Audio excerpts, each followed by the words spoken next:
this summer.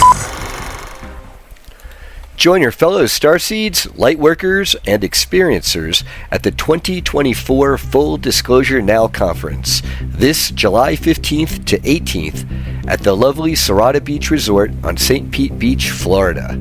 Over 34 Montauk Project survivors, Secret Space Program whistleblowers, ET contactees, and psychic healers will be presenting in the name of the Full Disclosure Movement. The truth must be revealed if we're all to achieve our Star Trek future here and now. This conference will be a fun and positively life-changing experience for so many. In addition to 4 days and nights of presentations, there will be special event dinners, dancing, fun time on the beach, UFO night watch tours, film screenings, vendors, and more. Get your event passes and book your stay now at fulldisclosuremovement.org.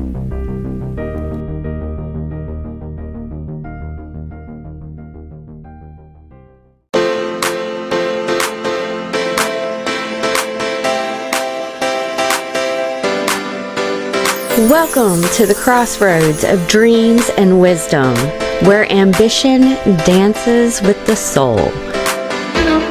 You're listening to The Balanced Visionary, aligning ambition with soulful success. I'm Jen, your guide on this journey of self-discovery and achievement. Each week we'll explore the paths of personal growth, spiritual depth, and professional triumphs.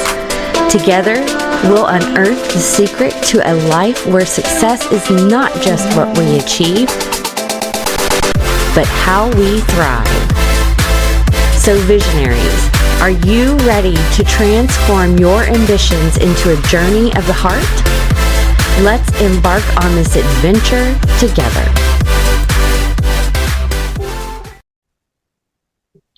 Welcome back to another episode of the Balanced Visionary podcast.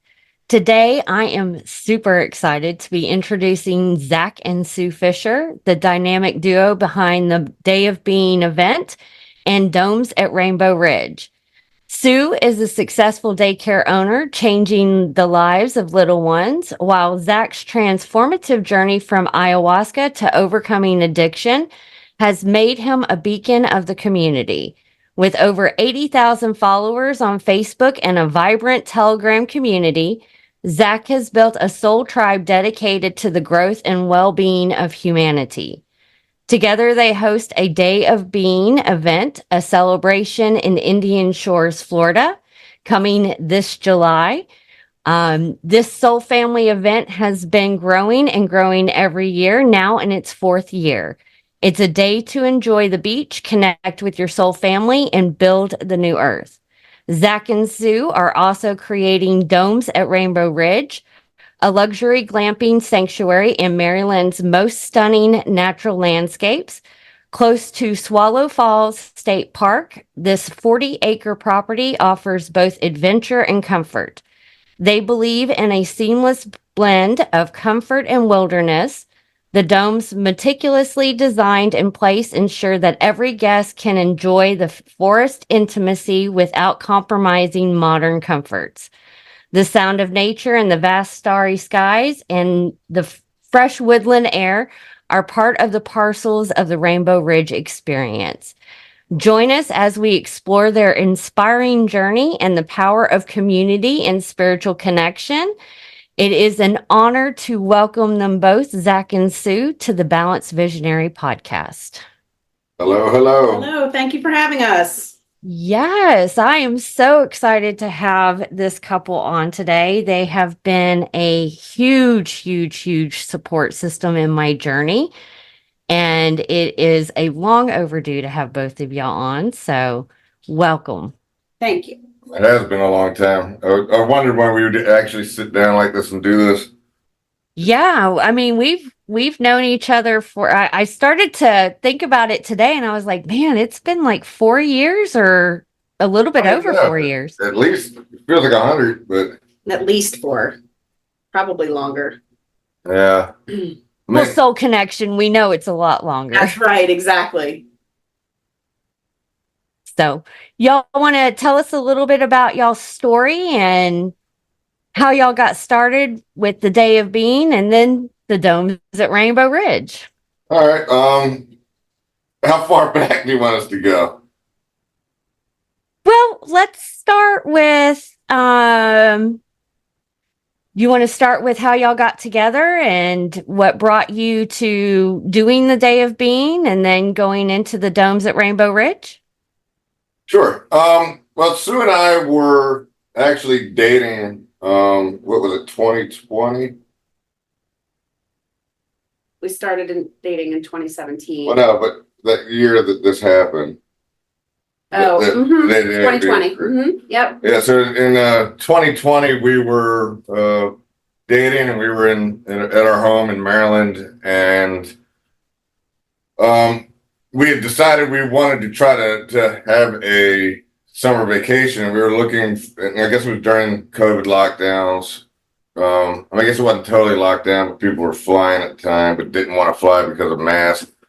And Right. we were looking for a place to take our kids. Did we take our kids? No, we didn't. Yeah, we did. Take our kids that year for a final vacation before some were going away to college. We started looking at places in Maryland, and the prices were, outrageous. It was, so Sue all of a sudden was drawn to look in Florida for a vacation property and came across one in Indian Shores, Florida. And for the same price that we would have paid for a week up here, we ended up getting a place for a week down in Florida, or for a month in Florida.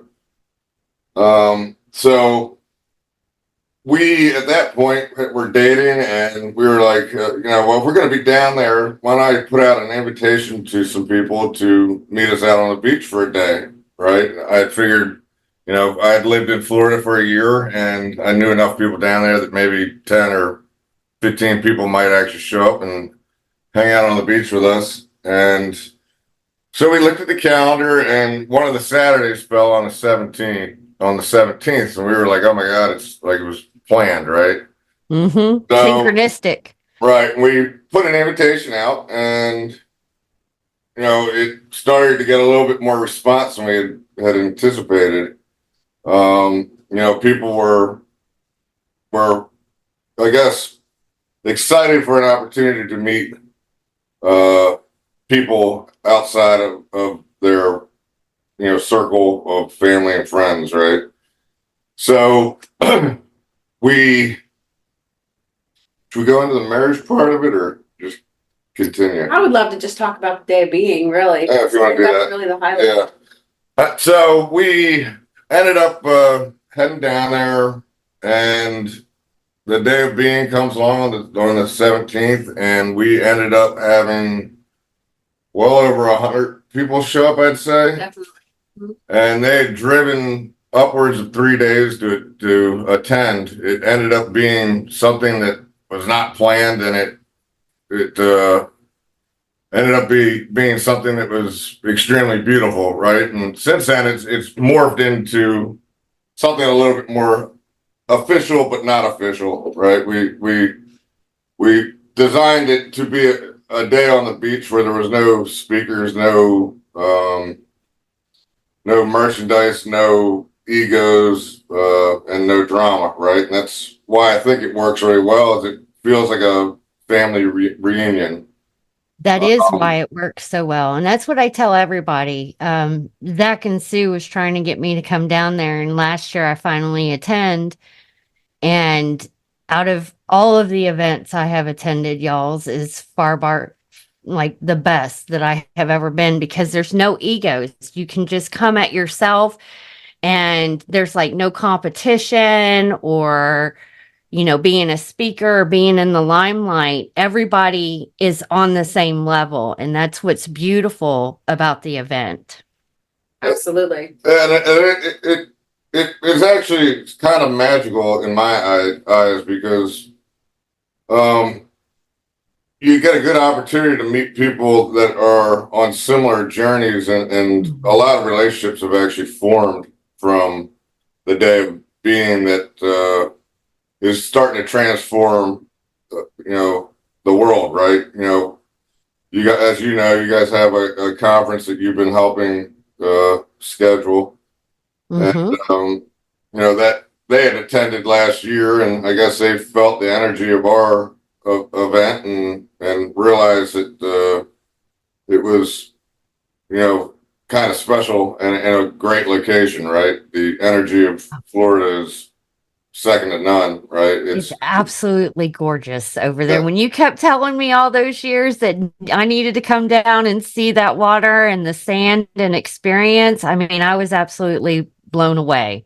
Yeah, I mean, it's the baby powder beaches, Yeah, the quartz crystal. Yeah, it's so I mean, that was my big desire, once it became an event, was that, people would start to collaborate, right? And they would see the beauty of this and expand upon it, right? And this year it seems to have some legs, and there's plenty of room on the beach for people to collaborate with us, right? You would probably be better off to talk about your event that you guys are scheduling. Yeah. So what Zach's talking about is, they're having the Day of Being, which is July 14th, 13th. right? 13th and 14th. 13th and 14th. And then right after that, for people who do want to come, and I will make sure all links are posted down below, is the Full Disclosure Now conference. So I am helping with the tech work, which I also help Zach and Sue with, Sue mainly with some tech work too, and the Domes of Rainbow Ridge, developing the website and everything like that. So there's going to be a 4-day conference that follows their event right in St. Pete Beach, which is right down the street from where their event is. So it's really about the speakers there look amazing. I'm not, oh, totally knowledgeable about the Secret Space program, but there are a lot of speakers, and a lot of them are very good speakers. That it is the biggest conference that's happening on the East Coast at the moment, is the Full Disclosure Now. Yeah, that's Yeah, which a lot of, I think there's other events that happen a lot on the West Coast. We don't really have anything that's happening on the East Coast. So Brian Sang is the one that is organizing it. And you guys can go back to the podcast right before this. I interviewed Brian. It just keeps growing, and it's got a lot of amazing speakers that are going to be there. They're going to be joining the Day of Being event. So it's really nice to see a lot of people coming together in the community to work for a greater cause. And, right. And the connections that are going to be made this year, I think, are going to be significant. I think that we're starting to pull together people that have the ability to influence some things, right? So yes, to me, it's an exciting thing. I've noticed that this year it seems like the word collaboration seems to be a big message that comes through to me from source, right? And it's learning how to collaborate, and we've had a lot of bumps and trials and tribulations with that, and we're all coming from a place where we're not that great at it, right? We were never taught that. Yeah, and our egos want to take control, and we want to act like this is our idea, or this is my event, and that's a tough thing to work through, and we're having to learn that the new world isn't going to operate that way, and we have to start to make changes within ourselves to start to make some change. Yes. And it requires us to do a lot of things that make us very uncomfortable. I've been put into situations that are way against what I'm used to, right? I'm not somebody that likes to speak in front of large audiences. I don't like a lot of attention. When I get around a lot of people, it takes me a day or two to unwind afterwards. It's I guess the empath way, right? Mm-hmm. Similar, which works out well for both of us because we can carry each other in the times that we kind of get quiet, right? Yes, I completely. Well, I was just going to add, the day of being when Zach suggested this day on the beach, it was a little scary for me, honestly, because he was going to know some people and I wasn't, but I wanted to, meet some of those individuals, and some of us had connected on Facebook, and it was so amazing that first year when so many people showed up from all over. I mean, how far we have people? We had Texas, Maine, Kentucky, Utah, Florida, obviously. Those are the main ones. Arkansas, Tennessee, Louisiana. I mean, it was a lot from everywhere, and it was so amazing and humbling that people wanted to travel all that distance to come together and just with like-minded people, and just it felt like family from the very beginning, even though we knew very few of these people other than through a screen. And so to meet these people, and it's been beautiful and amazing. And we thought, all right, this was great. This was fun. We've met some beautiful people, and all right, let's try it again next year. And the second year was a little bit more difficult, I think, because travel was really expensive. And but the second year we added Abigail Edwards and Dylan Monroe, and they helped us with some organizing and such. We had another great turnout that year, less than the first year, but new people. We had we definitely have some people that this will be their fourth year attending with us, so that's really amazing. And then last year was a really transformative year. I feel like it was, again, so many people that were coming year after year, connecting with different people. The connections that we have made have been just nothing short of, it's just beautiful. And it is truly like family, where we can just all get together and meet and talk and, chill and collaborate. And one of the most beautiful things about the whole event, honestly, is that there's no ticket sales. So yes, the day that the event happens, I wake up and get out. We end up walking over to the beach and setting up some tents and doing, minimal territory claiming. And you have no clue how many people are going to show up. And it's not like the RSVP list. It's not, and a lot of the people, know me and I don't know them. And then it's an amazing connection, right? And made some of the best friends I've ever had in my whole life. Probably well, the best friends I've ever had. Everyone was so friendly last year, with the tents. If someone didn't bring a tent, someone had it. If somebody needed something, someone was offering. People were, all pitching in, bringing in drinks, bringing in food. And it really did feel like family. And that's what I love about this.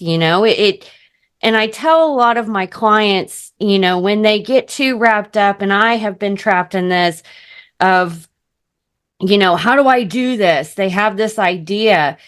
If you just allow something to unfold organically, just like this event, you will be blown away with what happens. And most accounts, and Zach, you can testify this with all your followers, is that when you just start doing without even getting into the logistics of things, man, things actually start to take off. And you've really both of y'all have brought in this essence of community that is needed in this community, because it's not an I thing. It's not me changing the world. we're all going to do this together. Yes, absolutely. And it's learning how to do this together. And I think that one day, like last year, y'all did it, and it was organic. Everybody came together. And that's one of my gifts, is that I can see where pieces of the puzzle need to be placed, right? So I can see the connections between people, and I know who needs to meet who, right? And over the years, I've had a lot of success with connections like that, right? Mm-hmm. And it's allowed this event to become, a little bit larger than we'd ever anticipated, right? And the biggest concern is trying to keep that organic component to it without getting carried away, right? And it's very easy to have people say, let's have vendors, let's do this, let's do that, right? But it's very hard to go, we got to keep it the same way that we've had it, right? Because that's what works. We don't have people arguing with each other. There's really no host of the event, quote unquote. I mean, we sit there and we motivate the situation, but it's not like there's We're just the catalyst to all of these Right. amazing relationships that are happening in the community that's forming around us. And when we have a community that joins us in Florida every year, but then I think there's been other communities that have then taken off from that, like people that we've met that have met people there, and then they get together and go to conferences together, or they meet up and go on vacation and share Airbnbs and it's. I've made some amazing connections. you weren't there long enough last year. Hopefully you're there a little longer this year. Yes, well, we will definitely chat on that one. Did not get enough time to spend with you last year for sure. No, and I really want to make sure that I have free time, that I'm not tied down to something specific, because I do highly recommend that if you are coming, to just make sure that you have time to make these connections and enjoy the day.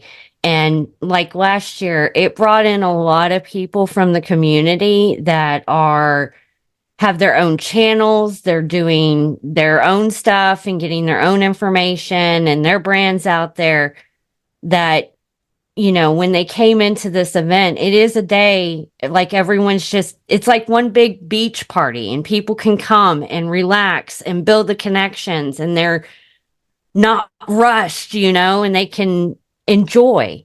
Right. And I don't think no a lot of frame. There's no, we're saying 11 o'clock until sunset. People can come an hour, they can stay the whole time. So it's really flexible that way as well. Yes. And if anyone wants to volunteer to help us set up in the morning, we always could use a little help.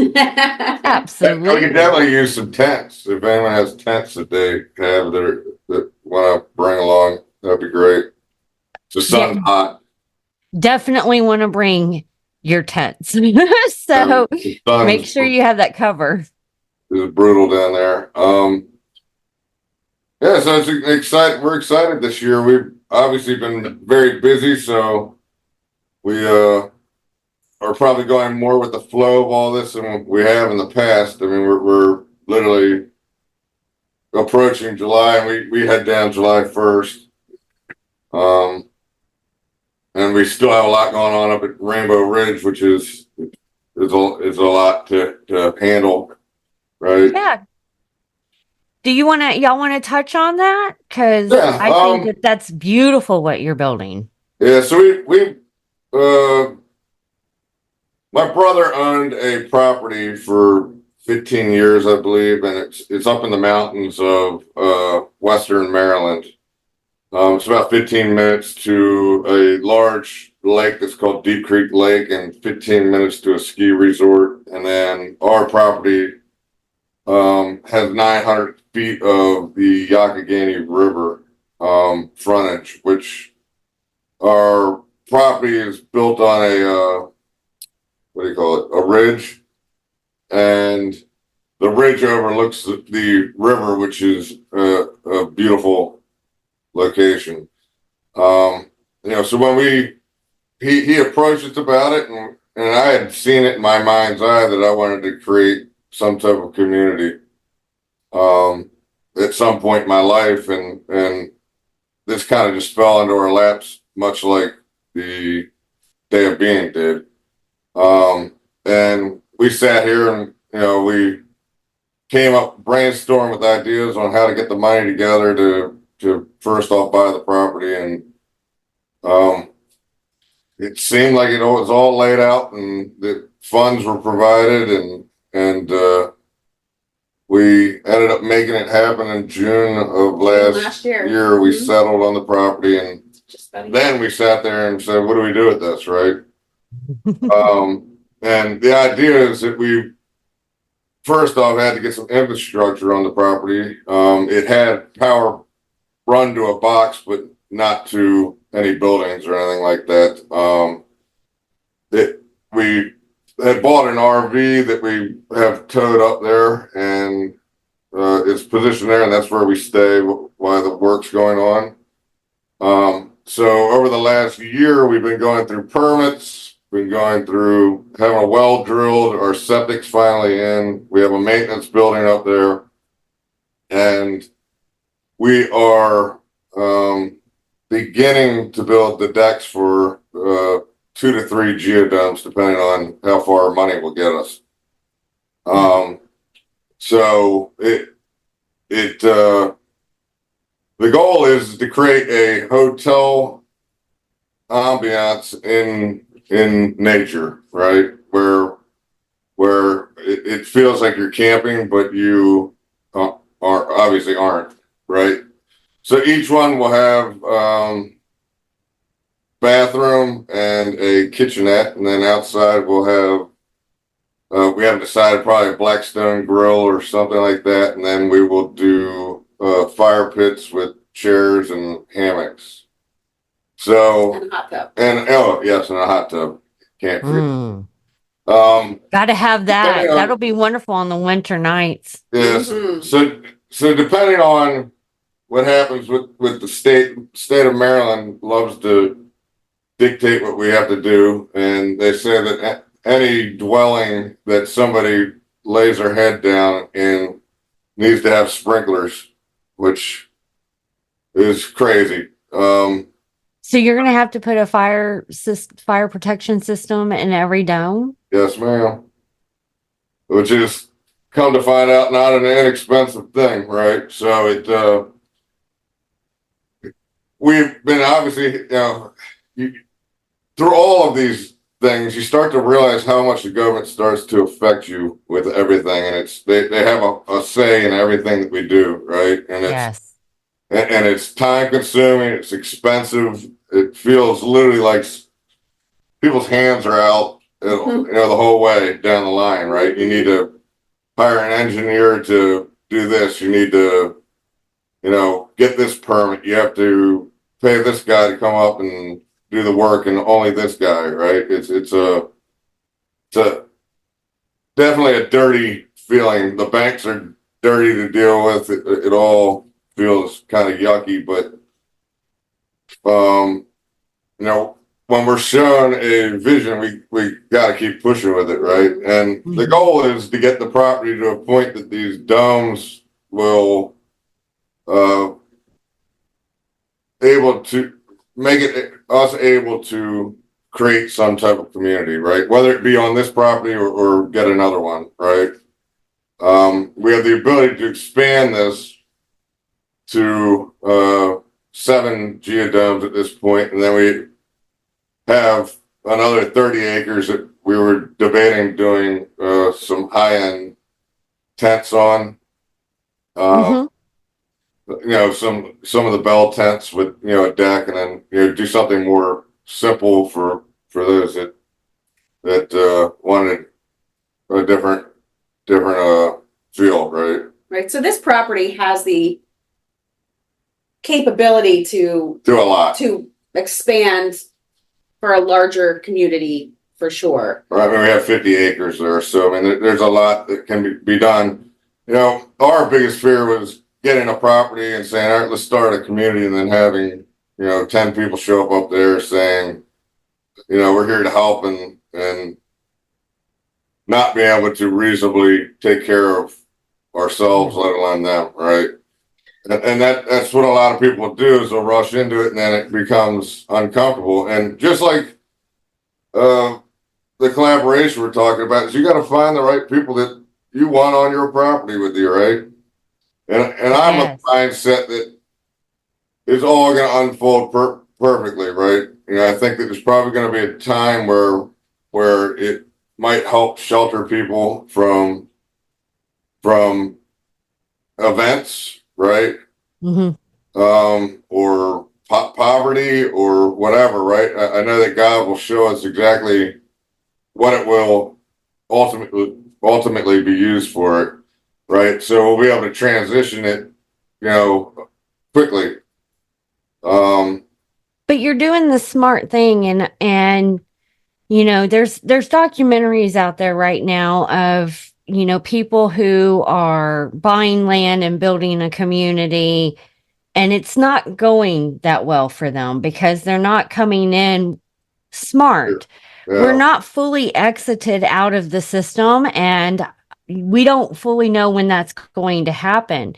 You're building something that can give you that income and like a safety net for you to start looking and going to the next level and then the next level. A Exactly. right. lot of And people go full in on something, not knowing that there's different stages. Mhm. that it can also provide income for people that come, right? So the Hmm. community, I mean, there's a lot that needs to be done to start a community. I mean, you got to, clear land to grow food, and a lot of these knowledges I do not have the best expertise at. I mean, we started a greenhouse at our house last winter, and we are eating out of it, but growing in a greenhouse is a lot different than growing out in nature, right? Where you have bugs and you have animals and you have too much sun, too much elements, rain. right. We have a 10 by 28 greenhouse that I can control, right? There's no, Yes. we did have a rabbit in there last week, but I ran him out. It So, looks good on a meme and everybody wants to dive in and do it, but it requires a lot of work and just what y'all are learning. Depending on where you buy land, it's the loopholes that you need to go through with the permits and what the government wants and the state and all this other stuff. Not to mention that most people, I mean, it's hard labor getting out it is. there and doing things. And you have to have some knowledge and the right connections, right? I mean, Mhm. we were fortunate to find a contractor actually. Just like everything, God kind of leads me to people, and I posted on a local Facebook group that we were. I don't even. I posted that we were trying to create Is that domes what up there. you I guess. posted? I was thinking you just found him No, like no. on the Garrett County. I posted and he responded, and his energy felt right. And he's a young guy. He's a 30-year-old guy, and he said, I can do all that. And I was like, you can do everything? And I was like, we're trying to do septic and we're trying to do plumbing and we're electrical. And he said, yeah, absolutely. So, I mean, he's been working since, I don't know, when did he start doing roads and stuff up there? Shortly after we bought it, right? Mm-hmm. So, I mean, we probably brought in 20 truckloads of stone on the property to put roads in. I mean, it's been a lot more than we were expecting. I was thinking maybe like 5 or 6 truckloads, and it just keeps coming and coming. And it's like, holy moly, what did we get ourselves into, right? And for the most part, it's gone relatively smoothly if we could keep our egos out of it. Like, there's a lot of times where I want to control it and I want it to be faster. Or I want you to go up there and get this done real fast, right? And Brian will remind me that there's permits that need to be, inspections that need to happen, and things work a little bit differently in the mountains than they do in Maryland, down where we are. We're down here between Baltimore and Washington. And this has given us some profound experiences together as a couple to come up with this idea for this property and what we want to do and the collaboration with that. I think we have learned a lot of patience through all of this, and just a kind of, like Jen was saying before, just letting things flow and not being so uptight. We said from the very beginning, we don't know how long it's going to take, but we're just going to let it kind of be. And, you know, we've definitely had some big lessons, and it's going to happen all in perfect timing. And we say that a lot, all in perfect timing. It'll happen in perfect timing. And so we've just worked really hard to live by that and just know that things will flow. Things are flowing. 100%. And it hasn't been an uncommon thought of mine that this will never end up being an Airbnb style place, right? You know, it could be all timed out to the point where it ends up housing people to get away from things in the city here, right? I mean, we're literally sandwiched between Baltimore and Washington. Things are, you know, you're in Houston, I'm sure you see it too. Things are getting a little weird, right? And that was the ultimate idea of the property, was that we would have a place that we could get to if we needed to. It's, you know, only a couple hours from us, and it's a straight shot down Route 70, more or less. So, I mean, that in of itself was the motivation of us to buy the property, and then things just keep unfolding, right? And it literally, what was it, 2000, before I came back here in 2020, is when I had my ayahuasca experience, and I was shown things that made me realize that I was pushing myself very hard to find the truth, and I was digging down every rabbit hole that there was, and I wanted answers. I deserved answers. I would be the guy that would crack the code that would save humanity, right? And I spent 22 hours running groups and searching for answers to the world, when in actuality it was myself that needed to be fixed, right? And I was ultimately unhappy with my existence, right? You know, Sue and I had broken up, and we spent a year apart, and during that year period, it was a total spiritual journey on my own, right? Where I was either going to find myself or lose myself, right? And I chose to find myself. So, you know, I was shown in an ayahuasca journey, which would be another story, that I didn't need to know everything. I just needed to slow down and trust, you know, free fall into trusting God's plan for me, right? You know, I had witnessed God for the first, well, not for the first time, but I realized that God actually existed during my ayahuasca experience, right? Yeah. And it was a remembrance. It wasn't a aha. It was like, oh man, now I remember exactly what this is all about, right? I know why we're here. You know, a week later is when I turned myself over to God, and I basically said, I'm your vessel to use any way that you desire. All I ask for you to do is take care of my family, right? And at the time, I was away from my girls. It was COVID. Sue and I weren't together, and really didn't have much family that needed to be taken care of. So I'm not sure why I'd even asked that, right? I guess I meant my daughters.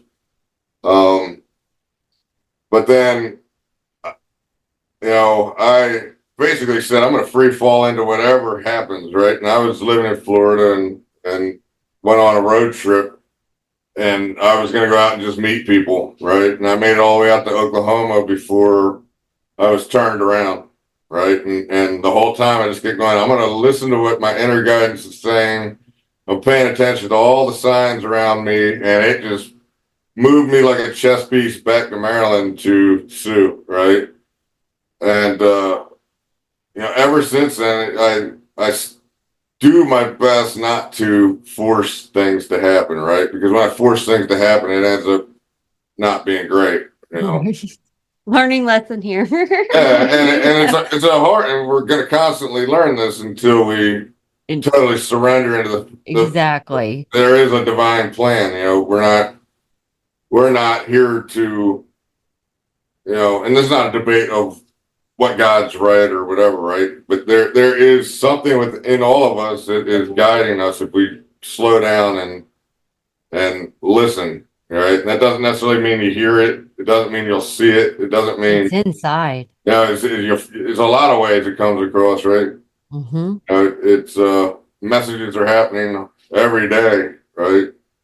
And it comes down to if you can live in the present, right? And that's why they got us stuck to these phones, is because we're not living in the present, right? They have us thinking somewhere else. All our energy is being put into an AI world, right? We think just because it's in our hand that we're not actually interacting with AI, right? But anytime you're staring at that phone, it has your attention, right? And it's dinging and it's buzzing and it's, alerting, and we're reacting to everything that happens like good little puppets, right? And Well, anybody can recognize this as soon as they lose their phone. yeah, you panic. It's like it's immediate panic. Straight And panic. what I'm recognizing in the mornings, how long can you go without picking up your phone and checking a notification? If a text came through, did you Not get an very long. email? Outside of Only as social long media. as it takes me to find my phone, honestly. I mean, and you hear that go off and you're like, where is it? Where is it? I have to figure out what that was. That's interesting, because when I did ayahuasca, there's a beautiful couple in Florida that hold ceremonies, and they would not pick up their phone, I think, for an hour or two every morning Mm-hmm. before they would even look at the news, right? And they were preaching that that's really what you need to do, and you should use that time to meditate and go for a walk or work out. Utilize that time before you trigger your mind into basically panic mode, right? I mean, every time you're looking at your phone, it's a panic, right? It's not like a peaceful feeling. It's like, what's next? What's next, right? Yes. Well, I do that. I'm working on not, I'll pick up my phone. I always have it on airplane mode during the night. I'll turn it on. I'll hear it start bringing in all these notifications, but I'm mindful of I need to do my routine. And my routine is really, saying my gratitude, doing my stretches. I do, I pray, I meditate, because I recognize that as soon as I pick up my phone, I'll see a message or something and I'm like, oh, I have to reply to this. And then I'm opening up the computer and then I'm at my desk. And for a long time, I was resistant to doing, coaching or working on the computer because I was spending so much time on it. And I recognized I'm spending so much time on it because it's the first thing that I do in the morning. Mm-hmm. But you think you have to, oh my God, I got to reply right now. Yeah, we're well trained, right? Oh yeah. Oh yeah. And we're the generation that we didn't have cell phones. So and ultimately all it's doing is speeding up time, right? We're going so fast now. We expect things to happen immediately. If I call you, you better answer, right? yes. Right. Back in the day, you used to have fax machines, or you'd have to hand deliver a contract or whatever, right? So things happen slower, and I think that's what's going to end up happening. Is time right now is going so fast, right? It really is. We're at like the speed of light, and I think we're gradually learning to slow our systems down, right, to a comfortable level where we aren't stressed, right? And we have 5 daughters, and it's we're dealing with the fact that they want to be at Mach 9, and we want to be at in a rowboat somewhere, right? and it's full-time speed with them, and we're trying to teach them to slow down, right? Because as a parent and as an elder, that's what you should do, right? Mm-hmm. Is at least plant some seeds that maybe that they will eventually get. And I think that they're starting to see a different way. They saw us get married, and we didn't do it with a wedding certificate. We did it between us and God, and I feel more married than I've ever felt. I've been married a few times, so a piece of paper actually, to me, I think made it not feel good. It made it feel like a tax purpose rather than Well, it totally is. Yeah, and it's a dirty feeling, right? And I don't think people even realize what it means, right? It's They force you to get married so you can get health insurance or get a, tax write-off or, claim your kids and this, that, and the other, right? It's another thing, just like with the land, it's a government restriction that they put you under and a specific contract. And even when you get a divorce, you're not fully separated from that individual. Right. When you start looking into all of that. Yeah, ultimately what they want is to make sure somebody's going to pay the tax bill if somebody dies, right? Yes. And it's kind of a shitty situation all around. So, we taught our kids, we got married actually 3 days before the day of being on the same beach that the day of being's at. So that also makes it a very special place for us, right? It's the day of being ended up being our celebration, really, right? So every year we have our anniversary 3 days beforehand, and then we have the party, right? It's an amazing thing, and people are starting to come down for a lot longer than just the weekend too, right? We have a group of other friends that are coming down for 10 days now, which is cool. Because 2 days isn't enough, 3 days isn't enough. A week is still not enough, right? A month is still not enough. I was gonna say. Yeah, we do a month. We're actually probably only gonna do 3 weeks this year, right? We'll see what happens. Yeah, so that's the problem is that we've got significant things happening up on the property that we have to attend to. The decks are being built, and then we have to figure out layouts of the insides, and then tile choices and all that good stuff, right? Decoration, things like that. Yeah. I know, like you said, y'all are realizing what all goes into it. I mean, it's a lot. It's a lot. Yeah. And it's a lot of energy. It's energy, but it's a good energy. I mean, it's fun to see, and it allows us to create something together that we can call ours, right? Sue has her daycare that she's had for how long? She's been here since 1992. The business has been in business since 45 years. For 45 years. Yeah, just celebrated 45 years. Yeah, we just had a big celebration. That was cool. We had 200 and some people here. We had a guy come out and make fire roasted pizzas, brick pizza, brick fired pizza, whatever it is. Yeah, brick fire. We had snow cone machine or company come. What else did we do? Face painting, the balloon artist, and then we did our movie. Yeah, we did an outdoor movie, and it literally felt like the 70s again, right? And it was exactly what a lot of these parents and kids needed. The kids, you could see them playing, and it was like I haven't seen kids look that happy in a long time. The smile on the kids' faces, I will have to say this because I do work for Sue. It's the highlight of my week to see what's been going on at the daycare, because there you can just see the joy and how much fun that they are having and learning. So it is an amazing thing, and the response that we got from the parents alone made it feel that much more special. I mean, they were like, basically life felt normal again for them, right? Everybody, we don't realize, especially up here, this area was heavily impacted with the shenanigans, right? And people fell into it hard here, and a lot of people fell into fear and hid in their homes, right? So this was probably one of the first events that some of these people have come to. One of the biggest events their children have ever participated in since they've been here 100% on this earth. So it was actually cool tonight. One of the parents sent Sue a couple pictures. What do you want to tell them? Oh, Jen, this is so cute. I can't wait for you to see it because we definitely want to post it.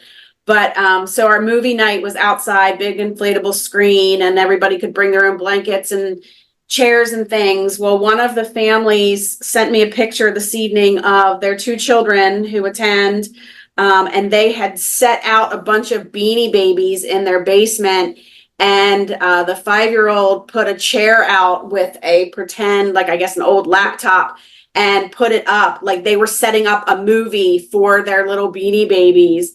And and he said, "Oh, it wasn't working, but now it is." So at one point, one of the children who was running around while the movie was on hit a cord and the movie went off.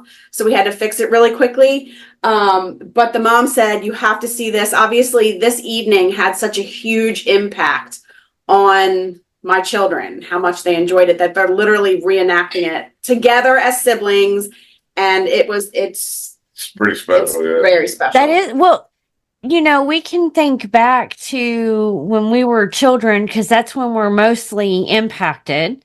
Right. And you are positively impacting these kids, that they're going to remember that. So, when they're 30, 40 and they're thinking back, they're going to remember, oh yeah, I had this celebration and we did this, and they're going to tell their kids. And that's a beautiful thing, because, like you said, that this was your 45th anniversary.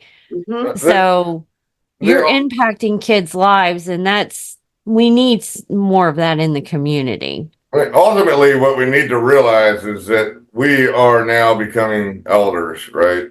Yes. And when you look at a community, an elder has a responsibility of, first off, maintaining customs, right? Like if your heritage has certain customs, you want to pass it down to your children, right? Mm-hmm. And we were actually out in Sedona, and we met a Navajo Indian as we were buying jewelry, and he was talking about how in order to make the necklaces, you had to go through some type of ceremony with the tribe in order to be this particular necklace maker, right?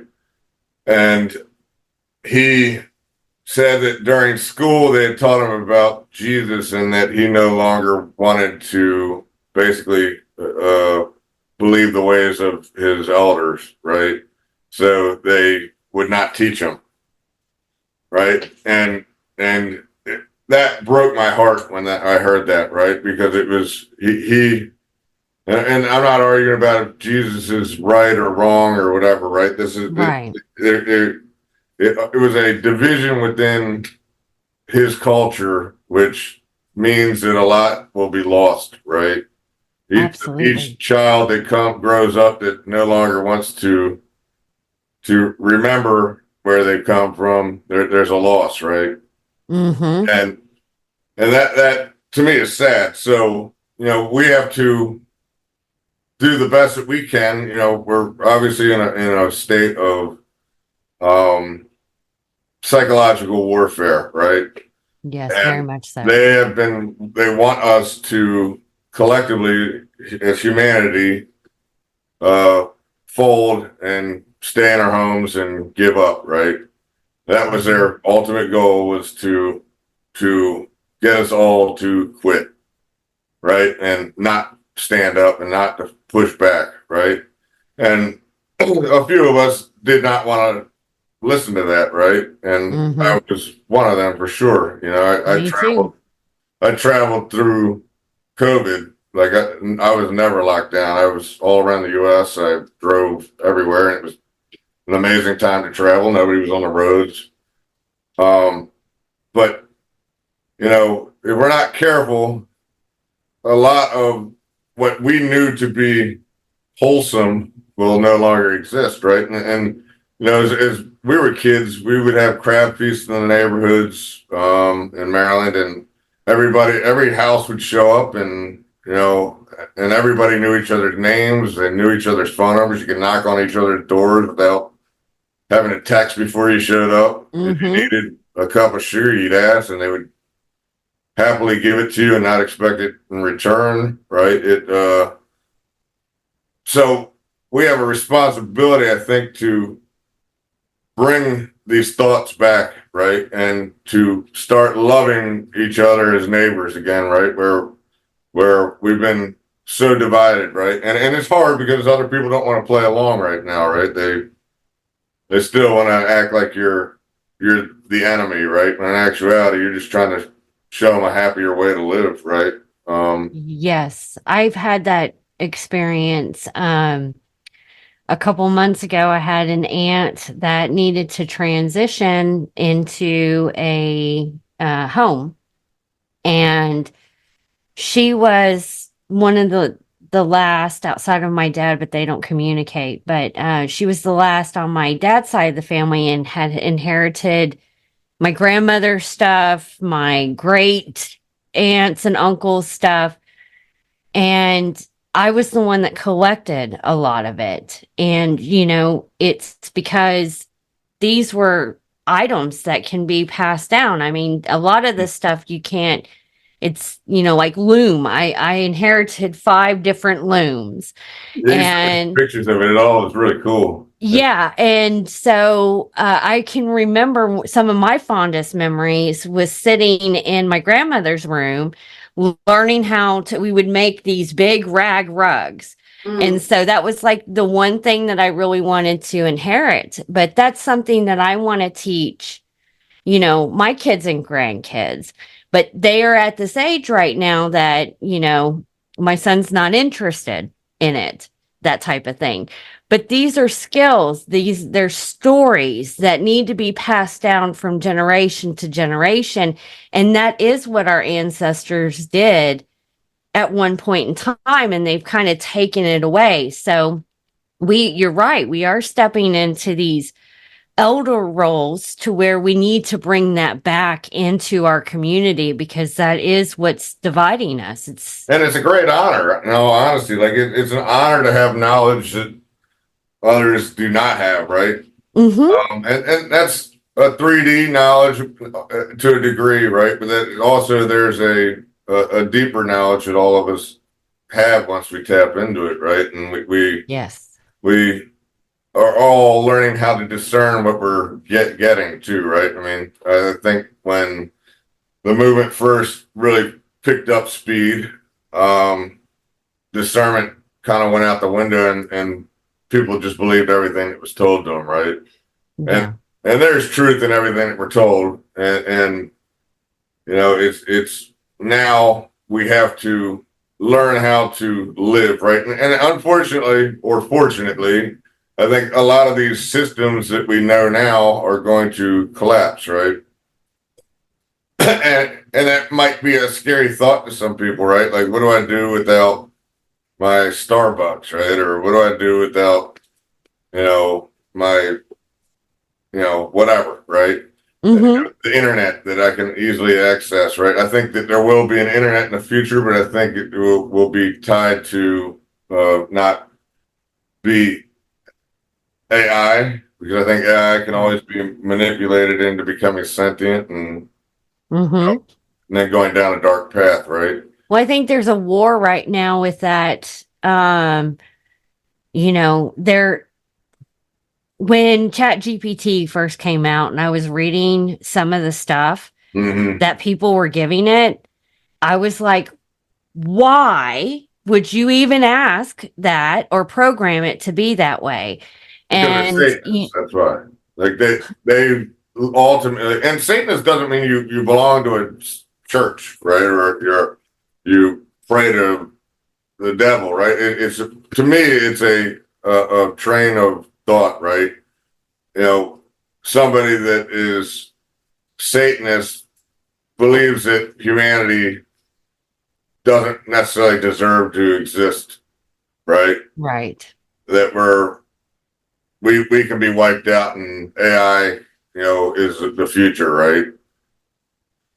Well, they're trying to put us in it is just like the Matrix, and I can see that in Houston with people. It's like they're completely plugged in. They might as well have they don't have the actual virtual reality headset on, but they are in the virtual reality headset.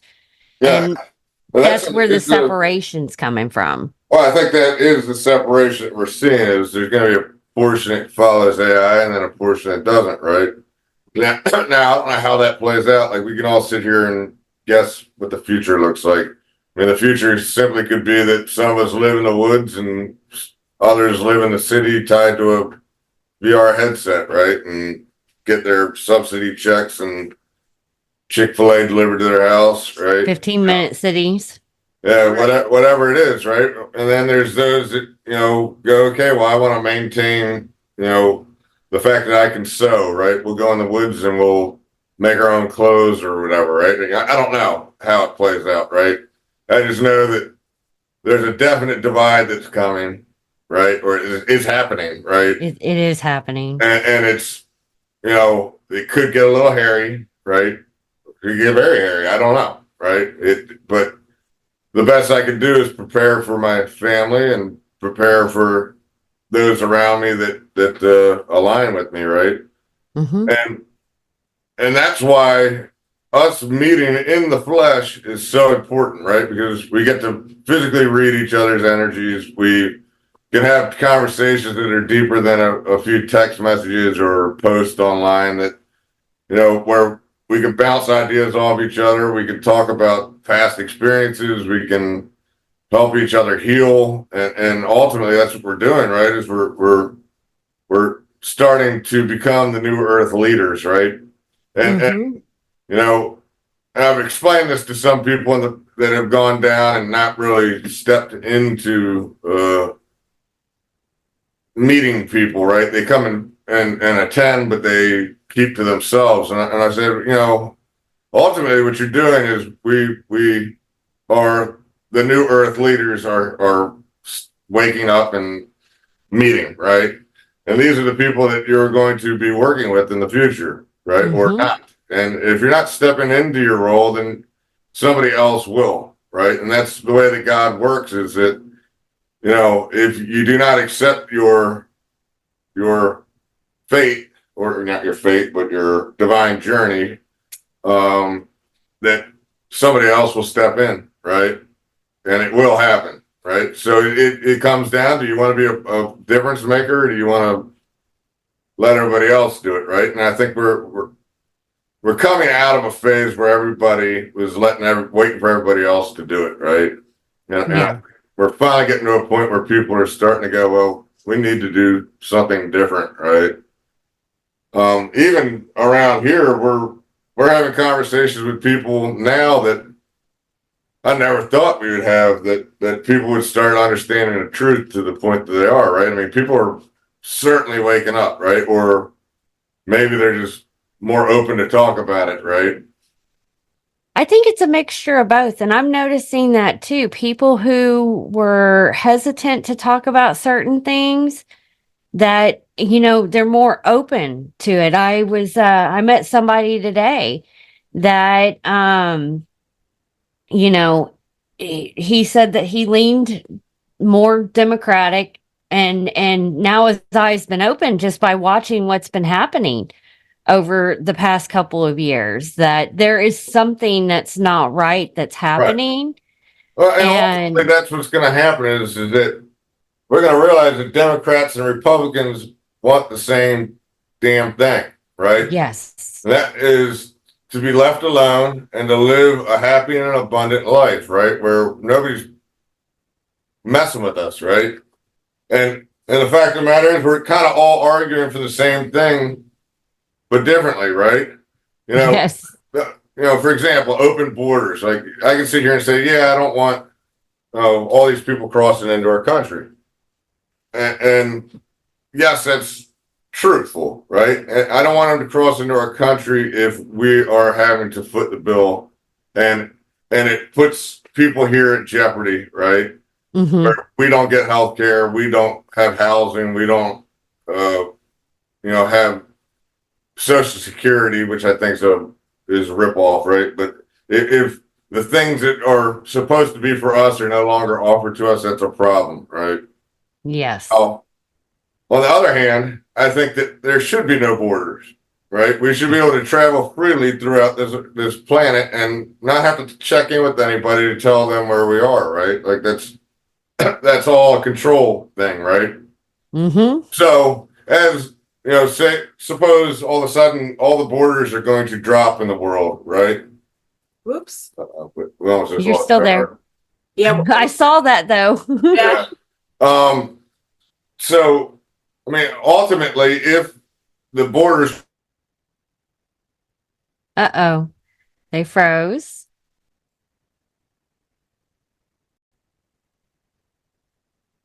Oh, Hello. All right. Y'all are back. sorry about that. We're It's got some okay. bad thunderstorms coming through right now. I don't even remember where we just were, but We were talking about the open borders and yeah, I mean, ultimately, there's going to be significant shifts that are going to continue to happen in the future here, Mhm. or ultimately there could be one big shift that all of a sudden the world changes drastically, right? Yeah. And all we can do is prepare for the best and know that all of the stuff has to occur in order for us to ultimately get what we truly desire, right? And Mhm. it's going to make us uncomfortable more so than it already has, I imagine. I was talking to a friend about that that long ago, and we were just discussing the weather anomalies that we're having here in Texas. And she had made the comment that, oh, we just need to get over this and it needs to be done already. And I looked at her and I said, do you think that humanity would change if it was done overnight? And she goes, no. And I said, do you feel like we would be in the same place with how people are right now? And she said, yes. And I said, unfortunately, we have to go through an uncomfortable position for us to Mhm. grow. You know this, I know this, especially with overcoming addiction. We had to be put in an uncomfortable situation for us to take personal responsibility and make that change for the better, not only for ourselves, but for our family and the communities around us. And we're seeing that split happen right now, that in the collective, and it's, we don't know how everything's going to unfold, but it's going to go through a position where we're going to be pushed out of our comfort zones. And they've been wanting to keep us in the comfort zones. Right. That's happening, right? I mean, we're feeling it with when we go to the grocery stores, right? It's making it uncomfortable enough that if you aren't, if you have the capability or connections, you should be growing some of your own food, right? Mm-hmm. And learning to fend for yourself to a degree, right? It's having the ability to grow your own food is freedom, right? We are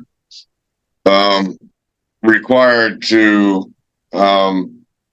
Sorry, I just got a text. To pay their prices for food, right? I mean, we do that because of the luxury to go to a store and have somebody else grow it for us. Somebody else milk the cow, somebody else, you know, Mm-hmm. process the meat, right? And we have become lazy, right? We're soft, and when we're soft, we're easily manipulated, right? So this Complacency. process, I think, is teaching us not to be soft, right? And we have a younger generation that has lived in very easy time. We've lived in easy times, right? But the younger generation hasn't known anything except for easy other than COVID, right? I mean, they've had food when they wanted it, they have clothes when they want it, and they have vehicles when they want it, and not everybody, but it's been we've gone through amazing financial times, quote unquote, right? Where if you wanted it, you could get credit for it, you could do whatever, right? And it's ultimately the party's over, and it's Well, now you the don't even have to go to the store for anything. If you want something, pick up your right. phone and order it, and it gets mailed to your mailbox. Yeah, and I kind of like that. I'm not complaining about that. I mean, COVID happened and it didn't even affect me because I'm such a hermit, but I am learning to get out of my comfort zone and put myself out there and start, communicating and building these connections, because like you said earlier, it is time for, you to stand into that role, because we are the ones that are going to, after my awakening, God kept telling me I was part of the cleanup crew. Okay. Right. And I didn't fully understand what that meant, but now I do understand what that means, because the more that people who I've known for a long time who've been following my Facebook that probably thought I lost my mind in the very beginning is sending me messages like, "Oh my gosh, you were right about this. What can I do? What's the next step?" And they're asking me questions. And so now it makes more sense that, we are here to bust through and pave the way, but we're not doing it by ourselves. We're actually reaching back and helping who we can to get up to the front. Yep. And that's our goal, right? It's, and I'm not here to compete with anybody. I hope that people come here with amazing ideas and blow us away, right? Like it's not about who's better than anybody, right? It's about what's best for the collective.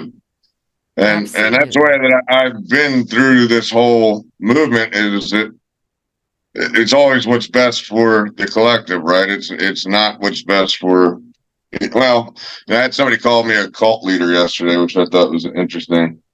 It was kind of funny. You are so far from a cult leader. And I'm like, that's what I said to Sue. I don't even like having people over. Like, I don't even think if you go look into the characteristics of a cult leader that you would even fit that. I don't. No, not even close. No, you wouldn't be. No. Now, a cult leader would not want to empower people, probably. Absolutely not. And that's what you do. And that's why, you can see that every day with your post and creating events like the Day of Being and what you're building with Domes on Rainbow Ridge. Yeah, man, I would love to do as much as I could. I think ultimately these dome communities are an answer for community development. I think that they are easily built. I mean, there's some other options out there. We were talking to the guy that provided us the dome. He's actually doing not a conference, but he's having classes out on his property in Arkansas. He owns a glamping facility out there, and they're actually bringing in somebody to demonstrate how to build an aircrete home.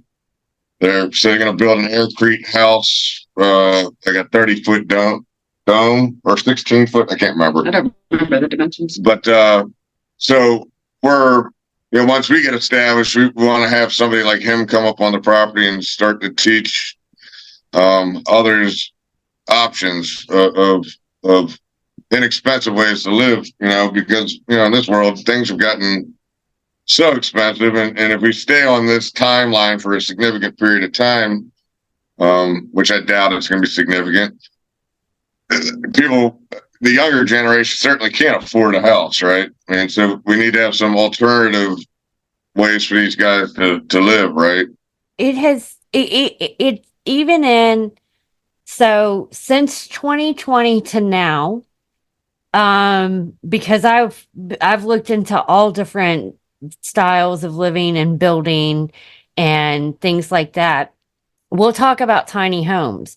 So just in 2020, a lot of people that from watching a ton of YouTube videos, when they got laid off and they were on unemployment and they got the bonuses, they turned around and they were building their tiny homes. And it was maybe $30,000 to build a tiny home. Now it's like double or triple that. There are places in, I saw in San Antonio, they're building a whole neighborhood that's nothing but tiny homes. It's not even more than 400 square feet. It's got one driveway, no garage, no backyard, and it's over $100,000 to buy. Oh, wow. Crazy. And I'm like, there's no way, the way that if things keep going on this timeline, which I agree with you, Zach, that I don't think it's going to last that much longer. I do feel like something's going to happen because people can't sustain living that Right. way. Well, that and then world events. I mean, there's big things that are occurring that are taking us to the quote unquote precipice, right? Where Absolutely. there's really not a lot of different options, right? Yeah. And most people don't have the eyes to see it, but I've seen it for a while. I'm sure you have. Mm-hmm. But this isn't like the 17 always said. This isn't a 4-year election, right? This is way more than politics, right? This is humanity learning to rise up and become one again, right? Where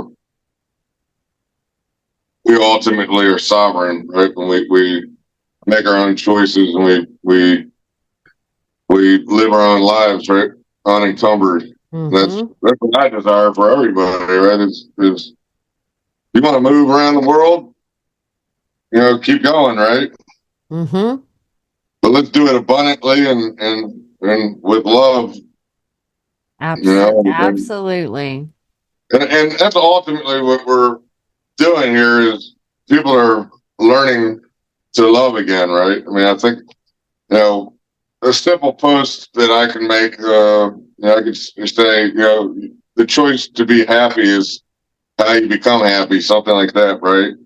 And it's amazing how many people want to argue that with me, right? There's people like, no, I'm a victim, right? I was hurt, right? And it's like, it's unbelievable that it's actually as simple as making a choice to be happy is all that it is required, right? Yes, we all have our baggage, but we have to learn to separate that from our ultimate choice, right? And every day we can wake up and choose to be unhappy or choose to be happy, right? Doesn't mean that you don't have moments in your life that get thrown at you that are very difficult, right? I like to look at it as, is life happening to me or is it happening for me? Right. It's just that switch of perception, because when it's happening to you, then you're stuck into victim mentality and you're really giving your power away to whatever it is that you're the victim of. You're allowing that energy, you're giving your power away. But I'm a sovereign being. Life is happening for me. And it's not always easy to look at situations. And like you said, we all have something in our past that we can bitch about and stay stuck in, but a lot of us are working through that, healing that trauma, healing generational trauma, and taking that knowledge and applying it for the good to make a difference in the world, because it is so much needed right now. Yeah.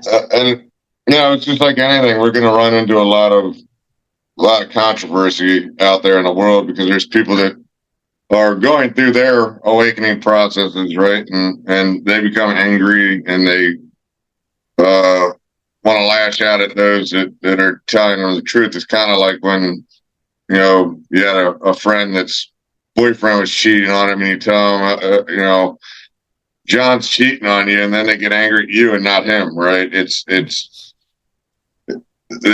want to shoot the messenger rather than take the gift that you're offering them, right? But eventually they'll come around. But it's a process that we have to, we signed up for, right? We signed up to wake up first, right? And now we have to help the others do the same, right? And we do that with grace and kindness, right? Like, so a lot of these people's realities are going to be crushed here in the future, right? And already happening. I mean, there's knowledge that's coming out every day that they have to go, oh my God, have I made the biggest mistake of my life, right? Yeah. And I saw a meme today that said, when we did not go out and get the jibby,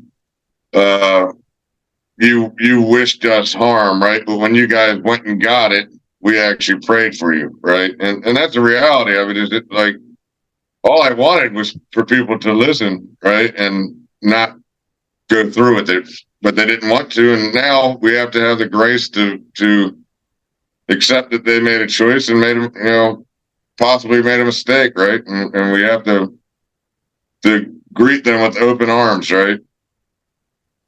Because at one point we were asleep, just like they are, right? Yeah, that's been a learning lesson for me too, is just to have the compassion to accept where people are at. It doesn't mean that I have to agree with their point of views, even ones that want to stay stuck still asleep. That was I have two elderly family members that are asleep, and they are having the results from the decisions that they have made recently, health issues. And what I keep bringing up in my mind is that they're elderly. Right. I don't have it in me to sit there and say, oh, you've made these choices, I can't help you out or anything like that. I still offer the compassion. I stopped trying to force my views onto them, or, I have one aunt that's having really bad health issues right now, and I have to be mindful of the things that I say to her, because I know that it is the result of the decision that she made. And ultimately, they made the decision, the best decision that they could at the time, right? Exactly. And they could have just like I did at one us. point in time. Yeah, it could have easily been any of us, right? That's why I don't judge. Yes. Well, guys, we are an hour and a half in.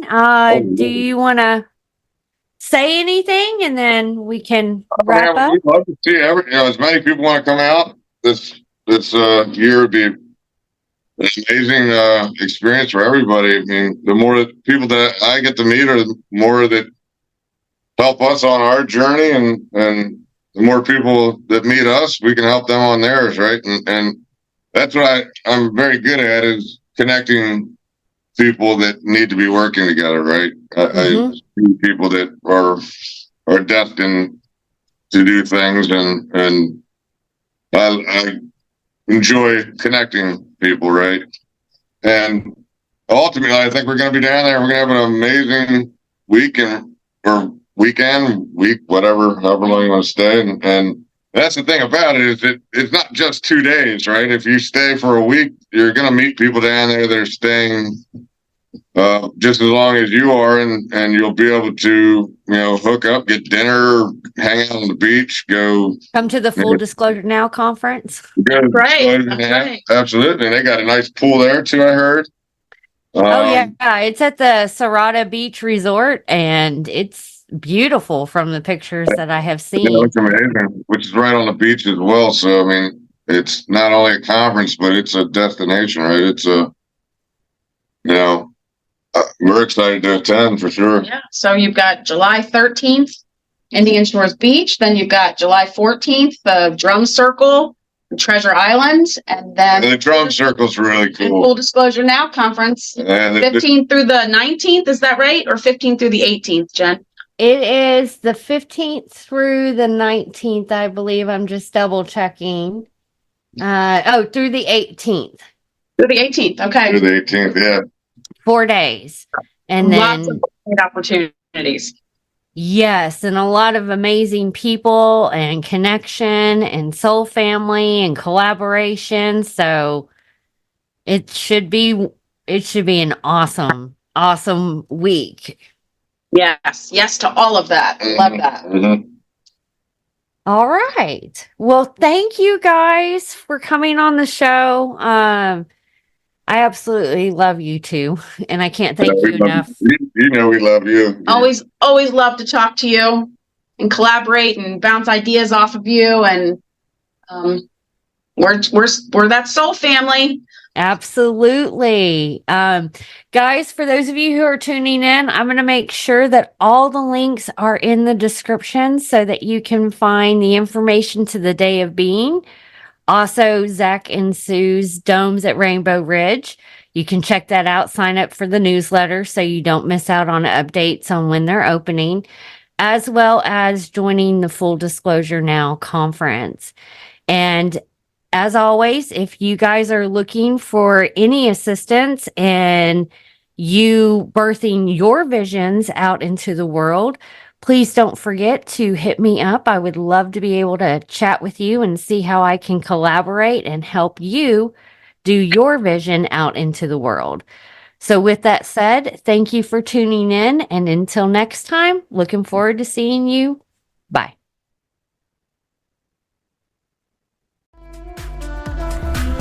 Thank you for tuning into The Balanced Visionary.